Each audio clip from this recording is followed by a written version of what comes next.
Alexandre Rampinelli, Emílio Santana. Nós somos A Vida é uma Corrida. Alexandre Rampinelli, há 25 anos atrás, essa música estava sendo lançada num álbum de quem? Isso parece ser Xadê. Xadernada. Não faço ideia. Bom, se você tiver alguma ideia de que música é essa, você manda um e-mail para A Vida é uma Corrida, @gmail.com. E vamos fazer uma enquete pelo e-mail, quem está cantando, para ajudar o Alexandre Rampinelli. Não decifrou a guitarrinha, né, do Eric Clapton, do álbum Pilgrim, fazendo uma música, assim, das músicas ícones do Eric Clapton, que ele faz um reatamento com o pai que não o criou. É mesmo? É verdade. Assim como ele tem uma música que é ícone do filho que perdeu, ele tem essa música aqui que é uma conexão com o pai que rejeitou ele a vida toda.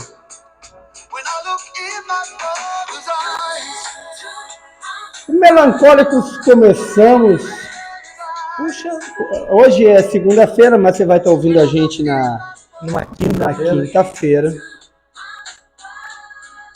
Esse álbum deu o que falar aí na indústria fonográfica, porque Eric Clapton entra de cabeça nos recursos eletrônicos, bateria eletrônica, efeitos eletrônicos, e o pessoal ficou assustado que ele não é o rei do blues, do rock, mas isso teve uma repercussão assim em várias bandas nessa época aqui. Que começaram a usar bastante recurso eletrônico. A gente tem no Brasil várias bandas que deram uma descambada para o eletrônico nessa onda aí do Eric Clapton, por exemplo, o Barão Vermelho. Nessa mesma, não nacional, mas nessa mesma época, o Genesis e o Phil Collins e essas... 98 o Genesis já estava usando... Já tinha dado adeus. Não, mas o Phil 98? Collins já vinha... O Phil Collins já vinha trazendo esse eletrônico para dentro das musiquinhas dele. Isso é legal, cara. Bom de ouvir. Bom de ouvir. Não conhecia, não. Você tá bem? Passando bem? Graças a Deus. Vamos... Lembranças do fim de semana? Lembranças do fim de semana, lembranças da quinta-feira. Tem um monte de gente que tá com lembranças do fim de semana, aquela nostalgia, né? Aquela posterior da coxa que tá meio enrijecida. A perna um pouco pesada. A perna pesada, aquele joelho que tá meio magoado. Meio dolorido aqui, tal, ali. Aquela unha. Aquela unha. Sei. Sabe aquela unha? Tem gente que tá 2 semanas com a unha, cai não cai. A minha caiu ontem. Meio brincando de João Bobo. Você caiu unha ontem? A minha caiu ontem. Que beleza. A minha caiu ontem. Tirei o esmalte ontem. Bom demais. Bom, quinta-feira, coisas que a corrida traz pra nós. Quinta-feira foi um treino bacana. Legal, naquelas escadarias lá. Da pracinha de Cocal, aqui em Vila Velha. Subimos o Everest ali algumas vezes, subimos o K2. O K2 também. Vocês não imaginam. Vocês não imaginam o que esse cara tá falando. Dois trupicão de morro que esse cara reclama de fazer, gente, no treino. Não é mole, não. E ontem... Aí sai de um treino que faz 60 metros de altimetria subindo, reclamando de subir 2 morrote e... vai no final de semana para fazer quantos Deu metros? 600 de altimetria ontem. 600 e cacetada de altimetria. Mas o treino ontem foi em Domingos Martins. Como é que é o nome do lugar que a gente... Soído de Cima. Soído de Cima, né? Saímos ali do Soído de Cima. Para localizar o pessoal aqui da região, fica ali perto do Sesc de Domingos Martins. Isso. Então, quem vai para Domingos Martins, passou o portal, vai como se estivesse indo para a escola estadual que tem ali, foi a primeira escola que eu dei aula. Foi no Senec ali? No Senec, ali, de Domingos Martins. Foi minha primeira Ela já era aula. estadual ou ainda era Senec? Era Senec. Ali eu dei minha primeira aula e eu dava 1 hora de aula por semana. Curso profissionalizante ali. Sim. O Senec tinha tinha um turno profissionalizante. Um pessoal técnico ali. E aí, ali eu dei aula de matemática, física, dei aula de informática, linguagem de programação, lógica de programação. Eu era um garoto de programa, né? Lotus, DBase. Na época era Pascal, a linguagem de programação. Foi assim um breve susto de COBOL, mas aí COBOL eles tiraram já da linha. Aí começou com Delphi, com C, essas coisas. Já é bem adiantado. Na minha época a gente fazia isso tudo aí no Lotus 123. Pois é. Eu quando comecei... No Database. Quando eu comecei a estudar, eu vi e conheci o cartão perfurado. Cartão perfurado não vi, não. Pois é, eu vi o cartão Só grandes empresas sustentaram isso um tempo ainda. Pois é. E aí eu comecei foi minha carreira de professor começou ali. E aí dali eu não parei mais. Isso era 1996. Muito bem. Bom, 27 anos atrás. Pois é, né? Descemos ali. 27 anos atrás. Vai passando ali, vai embora, passa o Senac e chega no lugar onde nós largamos. Temperatura agradabilíssima, boa de correr. Tava bom demais, nem vi no relógio depois, mas estava muito bom. Tava bom de correr mesmo. Né? Tava, tranquilo. Mesmo as partes que deu sol e subida, não fez tanto calor. Não fez tanto calor, como você fala, não teve o estresse por calor, né? Não teve estresse térmico. Estresse térmico. Tranquilo, foi tranquilo. E foi bom, foi divertido, corremos. Finalizamos com uma trilha. Goiaba à vontade. Nossa, goiaba de graça, velho. Goiaba de verdade. Goiaba de verdade. Essas goiabas que vocês vêem no supermercado, com não? Cheiro e gosto de goiaba. Cheiro e gosto de goiaba? Nossa senhora. Rapaz, que inclusive se fizer um suco de goiaba, vai sair com gosto de goiaba. Vai sair com gosto de goiaba, porque tem uns aí que tem gosto de maçã, sei lá. Goiaba, mistura, tem tudo, né? Mas ali era de goiaba. Bom demais. Deu... O meu acabou a bateria antes, o meu marcou 13,5, ele morreu. Mas esses caras que não botam o relógio pra carregar, dá nisso. Brincadeira, né, velho? Alexandre, eu queria compartilhar uma ideia aqui. Vamos. Que eu postei há pouquinho, na segunda-feira. Ok. Um texto. Que é meu já desde 2017, que ele vem rodando aí na internet. Posso falar sobre ele agora? Fica à vontade. Não, na verdade, só quero ler e deixar o ponto de inflexão para os nossos ouvintes. Ok. O pensamento para esse dia, hoje, esse dia que te encontra, né? Você está escutando. Então, boa tarde, bom dia, boa tarde, boa noite, nesse dia. Olá. Abnegação. Não é um termo frequente, nem usual é mais. Significa um tipo de renúncia. Renúncia de si mesmo.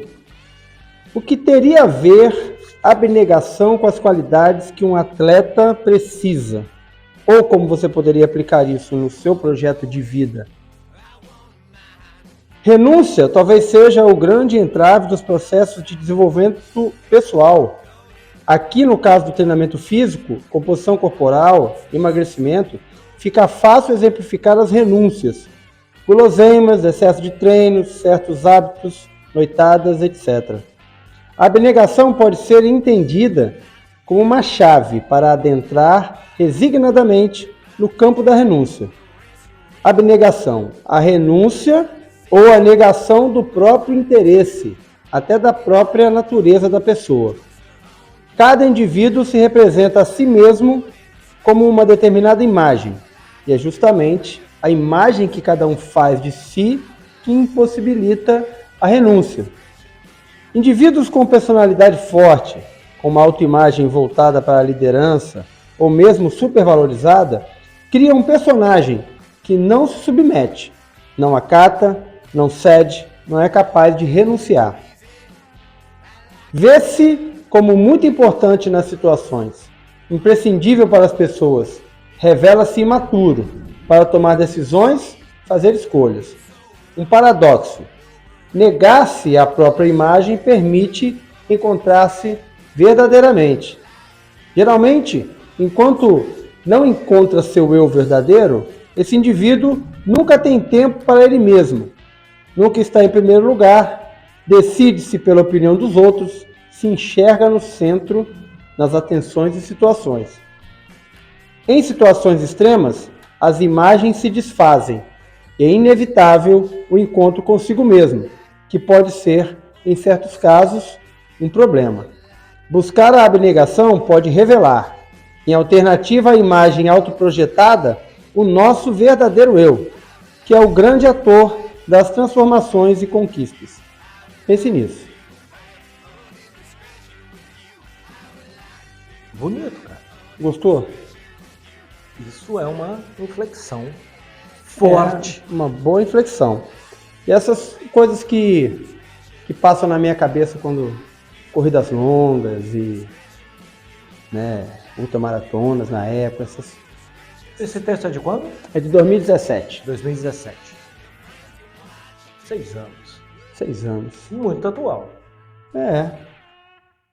Aparentemente vai permanecer aí, inflexionando-me sobre as realidades que me cercam mais uns anos. É de uma grandeza quem consegue chegar perto disso, absurda, né? Negar-se. Negar-se a si mesmo. Talvez se anulando, não precisa se anular. Mas talvez não precise. Mas talvez você nunca saiba, se você não se anular, se você é capaz de chegar no profundo da abnegação. Isso dá um medo, rapaz. Isso não é pra qualquer um, não, cara. Não. Mergulhar nessa onda aí, nessa linha, é um desafio, é uma experiência gigante. Pois é. Aproveitando que a gente está falando de Instagram, segunda-feira eu postei uma foto também. Fez maior sucesso, mas queria comentar para o pessoal não entender errado a relação do texto com a foto, né? Que pode ser que alguém ache que eu estou falando assim para o cara da foto, mas eu abri no texto para todos os meus alunos o contexto ali. Que eu estava falando sobre mim enquanto treinador. Mas a foto, cara, quando o Lucas chega, o Lucas, meu aluno, Lucas Lourenço, lá de Petrópolis, quando ele chega no final da corrida lá no Pico da Bandeira, no final dos 27 quilômetros, e eu estou esperando ele e dou um abraço. E a gente troca algumas palavras e a fotógrafa ficou ali, parecia tapete vermelho de Oscar, ficou registrando todos os momentos ali. E o contexto dessa foto é que é o seguinte: o Lucas é um atleta super capaz de chegar nos pódios, nas primeiras posições, na geral e tal. Estava muito esperançoso com essa corrida, tem feito muitos bons resultados nas corridas que tem disputado. Só que na véspera dessa corrida ele luxou o joelho. Na quarta-feira. Treinando? Não. Jogando bola com o filhinho. Sim. Batendo bola para lá. Foi chutar a bola meio. Não foi empurrada, não. Foi bater na bola, o joelho saiu do lugar. Olha só essa situação. Jura, cara? Sério. Putz, e aí me mandou mensagem desolado, acabou, não sei o que e tal. Eu falei, não, cara, você sabe que 2 dias depois esse joelho tá firme. Ai, que não, que já o meu mundo acabou e tal, não sei o que e tal. Eu dei um tempo para ele respirar. E no outro dia ele falou assim, quinta-feira. o fisioterapeuta veio aqui, falou que daqui a pouco tá bom e tal, o que você acha de eu ir? Eu falei assim, a passagem tá comprada, a inscrição tá paga, a estadia tá paga. Só falta você ir, cara. Vem. O máximo que vai acontecer é você largar e parar 10 metros depois, vai ser o pior. Aí ele foi, correu, fez uma Parou boa... 27 quilômetros depois. Não, aí ele fez uma boa subida, só que na descida realmente exige mais estabilidade do joelho. Sim. Ele começou a ficar inseguro e... Tô correndo naquela descida desabalada que a gente já... Sim, que a gente comentou. Que eu vejo a camisa da Ômega rosa lá na frente, já deu um grito, né? Que eu reconheci que era ele. E não era previsto a gente se encontrar no caminho. Era para ele estar bem na minha frente. Uhum. E aí dei uma animada nele, e aí ele voltou a correr, passou, foi embora. Mas lá na frente, já no estradão, ele não... Passei, já vim chamando de novo e ele não acompanhou, olhei para trás, ele foi ficando e eu fui embora, que eu estava, como eu disse, na corrida da minha vida. E fiquei esperando ele para a chegada, né? E falei para ele justamente o seguinte, para ganhar, primeiro você tem que completar. Então, não pode, apesar do infortúnio, da situação, cara, não pode entrar numa situação que te anule tanto e diminua, te coloque numa posição menor do que a que você tem condição física de fazer. Ele tinha, naquele momento, condição de fazer um pouquinho mais, mas estava meio arrasado na questão da cabeça, entendeu? Isso aí eu cheguei e falei isso para ele na hora e dei um exemplo de treino, que a gente tem uns treinos que são muito puxados. E na hora que ele vê que ele não vai bater a meta do treino, ele interrompe o treino. Entendi. Não tô puxando a orelha não, acontece. Entendi. Aí, faltou 20 minutos, não sei o quê. Aí eu fui lembrar ele, agora faltou aqueles 20 minutos. Entendi. Porque é naquele 20 minutos que você enfrenta a miséria. A miséria de estar cansado, a miséria de não bater a meta, e passar 20 minutos ali tomando consciência de que você, naquela situação, fracassou, é muito mais fácil você fazer o quê? Para o relógio enquanto a média está perto da meta, tira 20 minutos, tira 30 minutos, e encerra o problema ali. Lá na corrida, você não tem como encerrar o problema. Você não vai sentar e vai passar um carro para te levar. Você não vai cortar... Só tinha um jeito, chegar. E é essa a situação que a gente muitas vezes foge nos nossos treininhos cotidianos, né? Na hora que a coisa realmente acontece, que é na segunda, terça, quarta, quinta, sexta, lá correndo no bairro, lá correndo, fazendo fast track no calçadão, correndo na pista enjoada lá, correndo na chuva, correndo na friagem.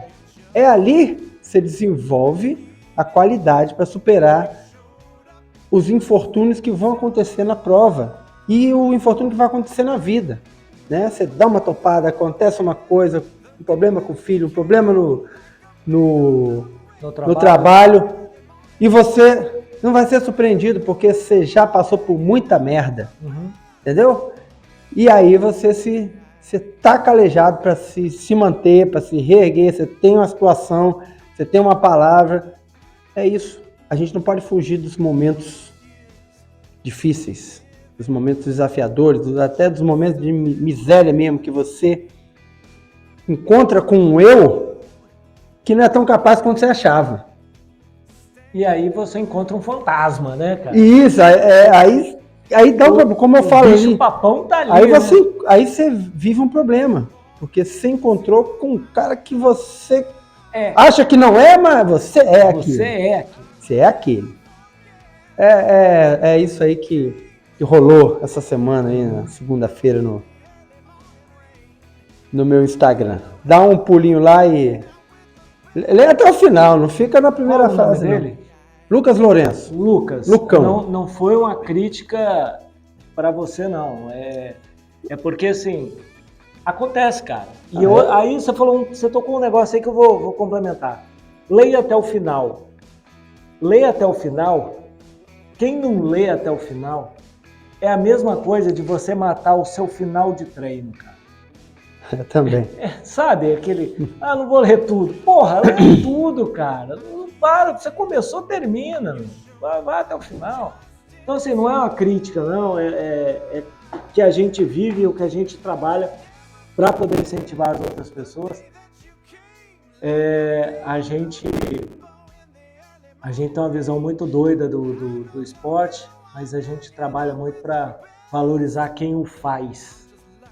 Então, é muita coragem que precisa, porque chega uma hora que a única coisa que você tem é esse eu que você, às vezes, não quer ver, não quer encontrar, não quer conversar. Varre para debaixo do capacho. Isso, e aí é a única coisa que você tem, embaixo daquele sol, ou embaixo daquela chuva, ou com aquela fome, com aquele cansaço, com aquela dor na lombar ou no tornozelo, é aquilo que você tem.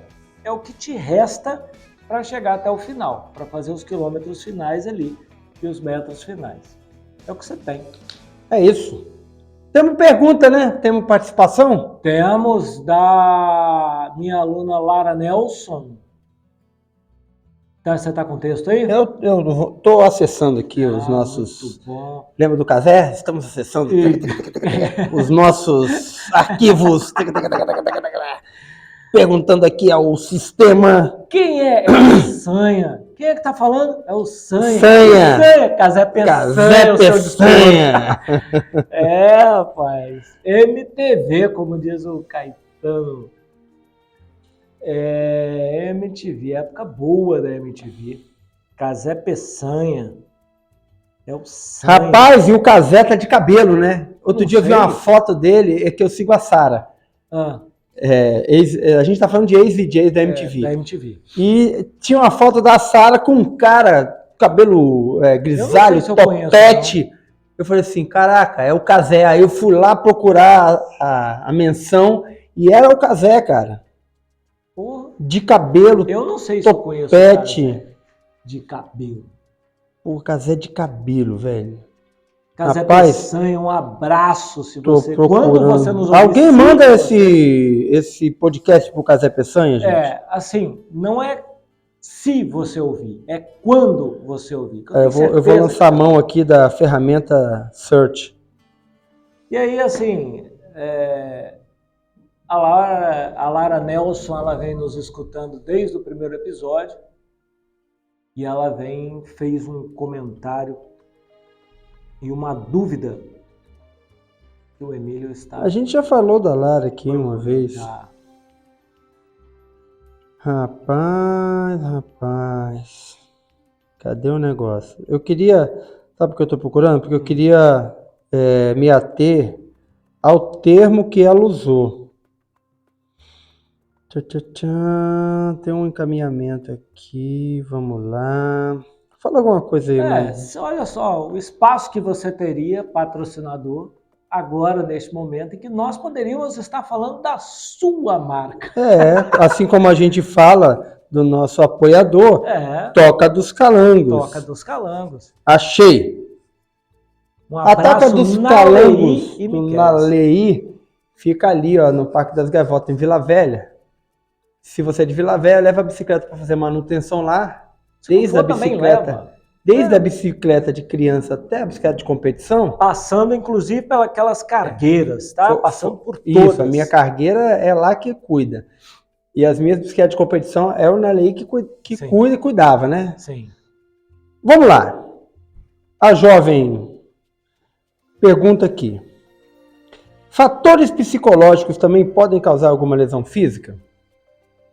Ótima pergunta. Ótima pergunta. O que você fala? Sim.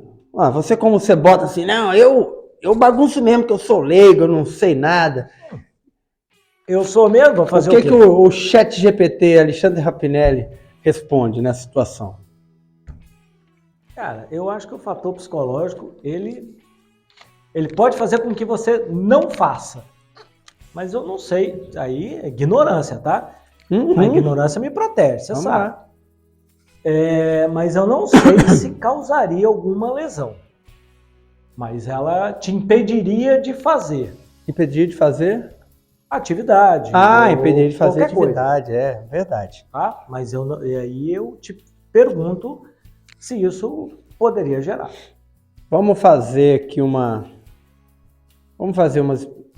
Vocês não vão ver, mas a gente vai fazer uma experiência. Ô, Rampinelli, encosta na parede ali, toma uma posição tipo o Usain Bolt saindo para correr. Isso, abaixa no chão, apoia o pé na parede. Eu vou falar assim, em suas marcas. É assim que fica, né? Isso. É assim, eu vou falar em suas marcas, aí eu vou falar atenção, você vai levantar o bundão para cima. Então tá. E em até 5 segundos eu vou dar a largada. Tá certo? Ok. Então vamos lá. Em suas marcas, atenção. Ok. Tudo bem? Tudo bem.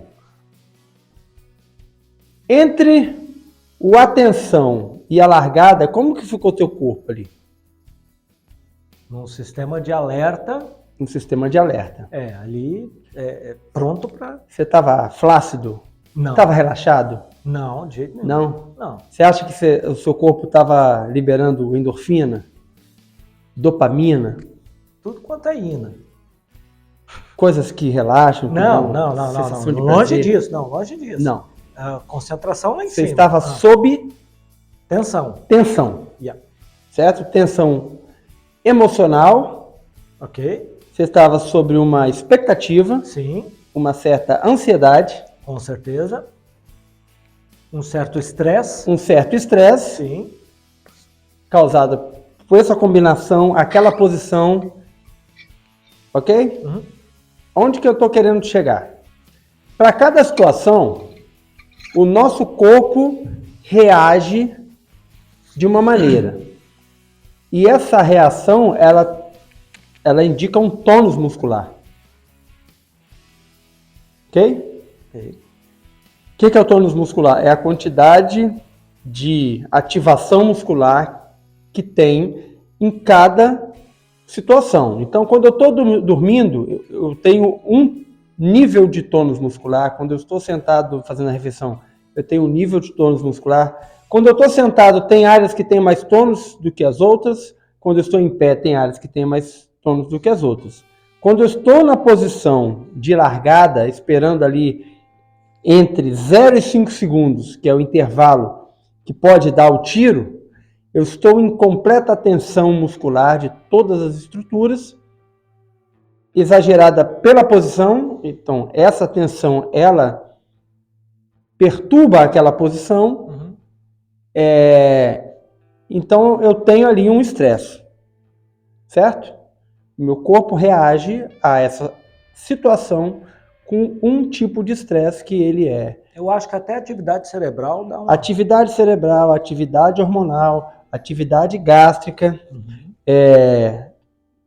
circulação, tensão ou tônus muscular. Certo?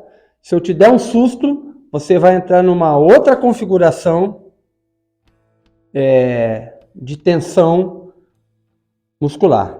Se eu te der uma má notícia, você vai entrar em outra configuração de tensão muscular e de ativação cerebral.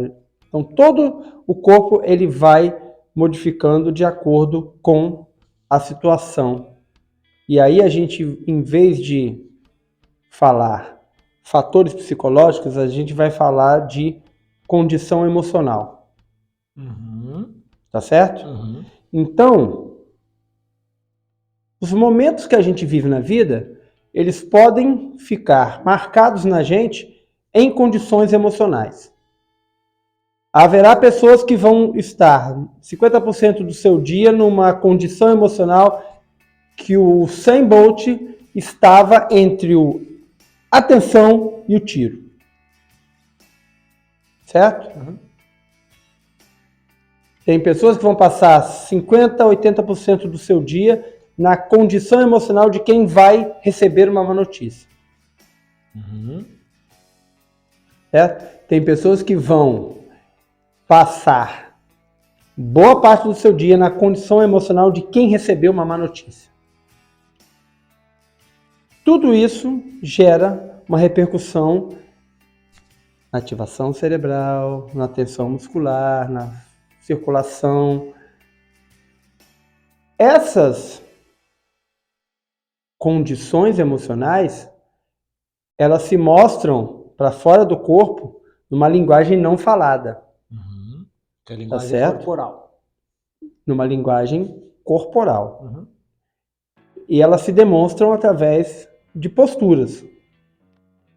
A maneira, o que é a postura? A maneira com que o corpo se organiza em cada situação. Situação física, gesto motor do esporte ou compatível com a condição emocional do momento da pessoa. Tá certo? Então, inclusive, a psicologia comportamental, ela atua, por exemplo, no RH, falando tipos de personalidade, tipos de condição emocional, tendências comportamentais, baseados na leitura dessa resposta do corpo, em forma de posturas, às diversas situações. Então, uma entrevista de emprego, ela não quer só saber se você está afim do emprego, se você sabe fazer a tarefa. Ele te coloca em situações que o seu corpo vai responder e o analista... 85% do tempo da minha entrevista sou eu fazendo isso. Sou eu observando o candidato. Você coloca situações? Sim, eu tive que fazer uma grande adaptação no meu modo de entrevista com essa modernidade do remoto, de você entrevistar uma pessoa através do computador. Então, porque você precisa ler a mão do cara, os pés do cara, a forma que o cara está sentado, a forma com que o cara entra e sai da sala. Tudo isso é avaliado, não tem jeito. A pessoa fica preocupada, não, pelo amor de Deus, me desculpe, mas eu estou nervoso. Cara, isso aí é completamente ignorado. O nervosismo é ignorado. Agora, tem toda a razão, seu corpo fala mais do que você. Então a gente tem vários estudos na área comportamental da psicologia que conversam com o corpo, com a linguagem corporal, com o significado, né? Deixa eu refinar. É o significado. Com a repercussão do momento de vida, ou das importâncias, ou dos valores, na postura e no movimento das pessoas. A gente tem Pierre Weil, que escreveu O Corpo Fala. Eu ia sugerir esse livro. E Pierre Weil foi aluno de Vallon e Piaget, na França. A gente tem um americano, Rapaport. Tem vários estudos que vão embasando essa leitura. Tem um livro também chamado Linguagem Corporal. Temos simples, várias obras. Simples. Agora, quer ler o certo, a referência, ler O Corpo Fala. Essa é a referência. E a gente tem coisas assim, mais avançadas em termos de linguagem corporal, de psicomotricidade. Né? Onde que eu quero chegar? O tempo que a gente passa nessas situações e nessas posturas, ele pode ficar marcado no nosso corpo. Então, a prontidão da pré-largada, se eu busco essa prontidão, ou vivo essa prontidão o meu dia inteiro, a minha vida toda, essa prontidão fica marcada na minha postura. Fica marcada no meu tônus muscular. Nunca relaxo, está sempre tonificado. As musculaturas relativas à prontidão estão sempre ativadas. Então, faz uma marca corporal. Se a minha situação emocional é basicamente a de quem está esperando uma notícia ruim, ou uma expectativa melancólica, isso vai ficar marcado na minha postura. Principalmente no rosto, né? Assim, uma feição mais... Isso aí é o cara da telecomunicação que vê. Fica marcado desde o seu dedinho do pé até o fio de cabelo, até o jeito que você franze a testa. Entendeu? Estou falando de marcas posturais grandes, de padrões posturais. Então, toda a situação emocional, ela deixa marca nas pessoas.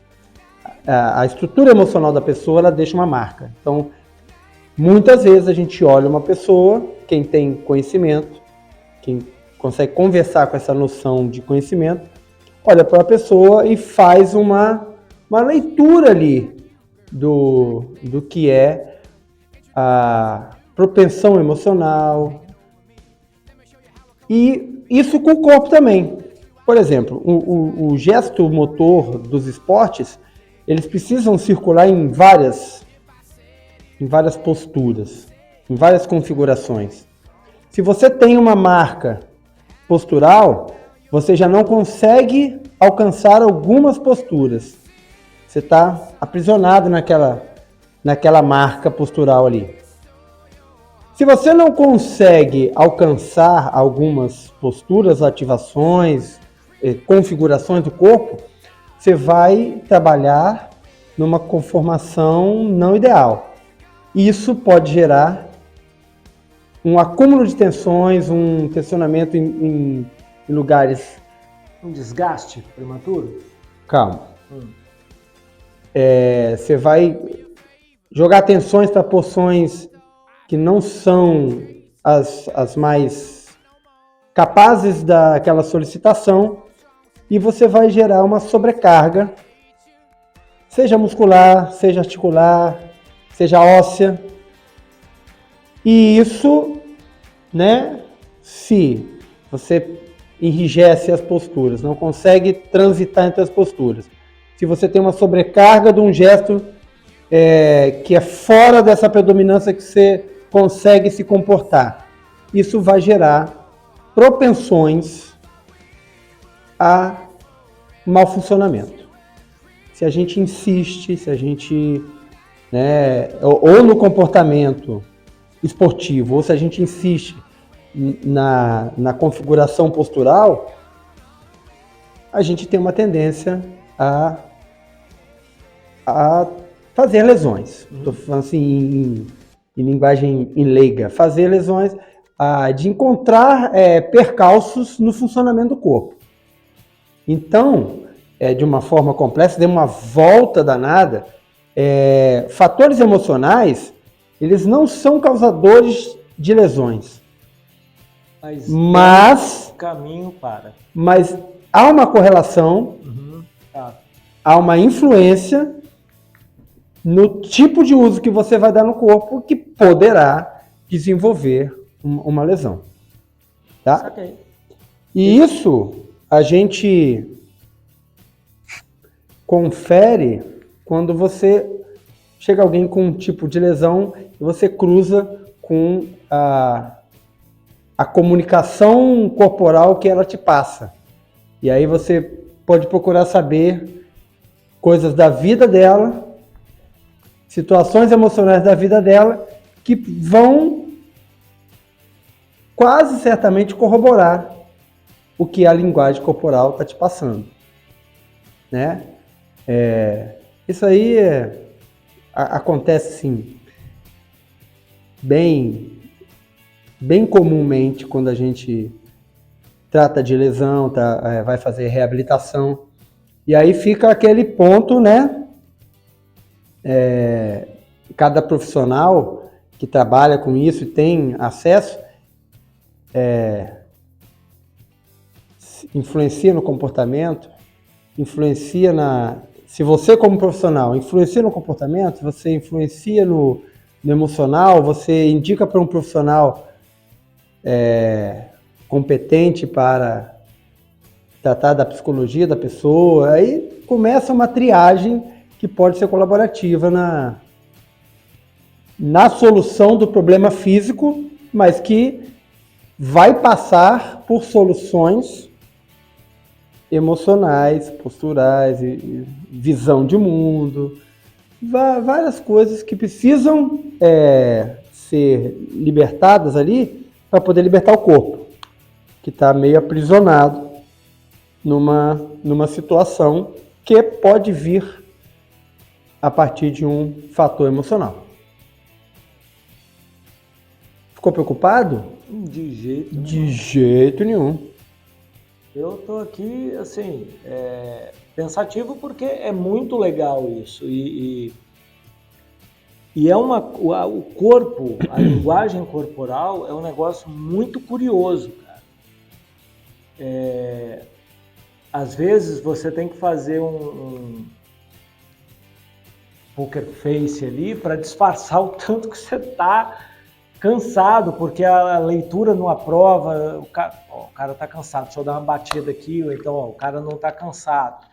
O jogador de futebol tá ali. Você pode fazer o poker face, mas o resto do seu corpo você não faz. Você não disfarça. Não faz. Então, a leitura corporal, isso que você tá falando...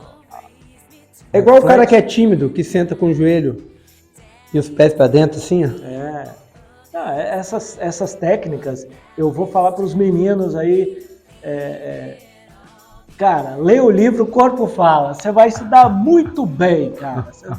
Nas festinhas americanas, você vai se dar muito bem. Mas, enfim, essa parte toda de leitura, cara, até a forma com que você chega, você tá ali, chega alguém para treinar com você, para correr com você, você olha e fala assim, essa pessoa não tá bem. Então, hoje vai ser um dia bom. O cara veio leve, chegou solto. Essas coisas são interessantes, cara. Agora, é uma linha de pensamento profundo, né, cara? Você fazer essa interligação isso aí tem que... do estado de espírito com alguma... passando pela postura e chegar nesse ponto de condição de lesão, enfim... É uma pré-condição, viagem, né? Pré-condição, exato. É uma viagem, é um negócio que precisa pensar. Extremamente complexo, demanda tempo, conhecimento, observação, diálogo, troca de ideia. Autoconhecimento. Você precisa se conhecer, cara, não tem jeito. Mas geralmente a pessoa ela não se resolve com... Ela precisa de algo de fora para influenciar, né? Você mesmo não consegue se perceber nessas... Mas eu acho que existem questões que quando você começa a se conhecer, existem questões que você não sei como responder. E aí você vai procurar ajuda, você precisa de um apoio externo. E aí você tem profissionais prontos para isso, para te ajudar nesses pontos. Cara, quer fazer uma viagem interior? Você sabe como é, você já fez várias. Você quer fazer uma viagem interior? Cara, vai fazer um evento longo. Você com você mesmo. Se você pedala, vai pedalar 200 km. Se você corre, vai correr 60, 80, 100 km. Ele tá falando isso, mas quando depois de 40 minutos, você precisa ver o olho desse menino esbugalhado. Você precisa ver o que ele encontra. Cara, eu dei graças a Deus ontem 2 vezes que o meu cadastro desamarrou. Eu programo a amarração no meu cadastro para durar 5 km, 4,5 km, 5. Quando ele dura mais que isso, eu fico preocupado, cara. Eu falo, amarrei errado. É um grande cara de pau. Um grandíssimo cara de pau. Mas, cara, você se conhecer. Tem livros muito bons para ler, que faz essa viagem interior, que busca um eu melhor, uma coisa sensacional. Você vai ver que você vai progredir pessoalmente, dentro da sua relação, no seu trabalho, com você mesmo, você vai ficar de bem com você mesmo, é bem melhor, com os filhos, essa coisa toda. Só vou deixar o insight para quem vai procurar um livro, por exemplo, como O Corpo Fala, que esse livro precisa de 20 livros para você embasar um conhecimento, né? Você sozinho com um livro vai ter uma noção especial, e se você se fechar achar que isso é a verdade absoluta, nesse tostão, você vai continuar na mesma ignorância. São viagens assim profundas de conhecimento, mas que precisam ter mediações bem sérias e ramificações para você buscar as origens, buscar as vertentes, para ter uma visão realmente ampla sobre esse assunto. Não é assim, uma coisa simplista. Tá com o pé virado para fora, tá de... A menina passou a mão no cabelo, tá me dando mole. Não. Às vezes é o vento que tirou ali, caiu no olho dela, ela tá passando a mão. Muito cuidado com isso. Essas coisas, mas assim, vale as referências bibliográficas do autor, vai buscar também, vai conhecer. E o autoconhecimento é muito importante. Isso vai te ajudar nesse quesito, inclusive dos 20 minutos finais do seu treino, que você vai falar assim, vou desistir, e se fala, não vou. Não vou porque não dessa vez. E você vai até o final. Você vai ver como você vai evoluir. O importante é se lascar. Por hoje a gente vai ficando por aqui. Lembrar para vocês que o e-mail está aguardando, a vida é uma corrida@gmail.com. A gente tem aí uma mensagem de voz na plataforma do Spotify. A gente tem o Instagram, _ a vida é uma corrida. E a gente tem os perfis individuais do Emílio e do Rampinelli. Isso. Embora o Rampinelli está meio reticente em usar o Instagram pessoal dele. Tá com muita mensagem, muita solicitação de amizade entulhada lá. Vou cobrar uma taxinha dele para eu administrar a carreira dele. Será uma ótima taxa bem paga. Gente, Lara, se quiser dessa emendar outra conversa, você manda um WhatsApp pra gente de novo, tá bom? E pessoal, participa, porque o que a gente gostaria de fazer é ficar falando de coisas que vocês falaram, que a gente falou, que não falou, é isso, puxar papo. Vai no YouTube que a gente tá lá, estamos no Deezer, no Amazon Music, estamos em várias plataformas. YouTube para cego ver. É isso. Um abraço. Up.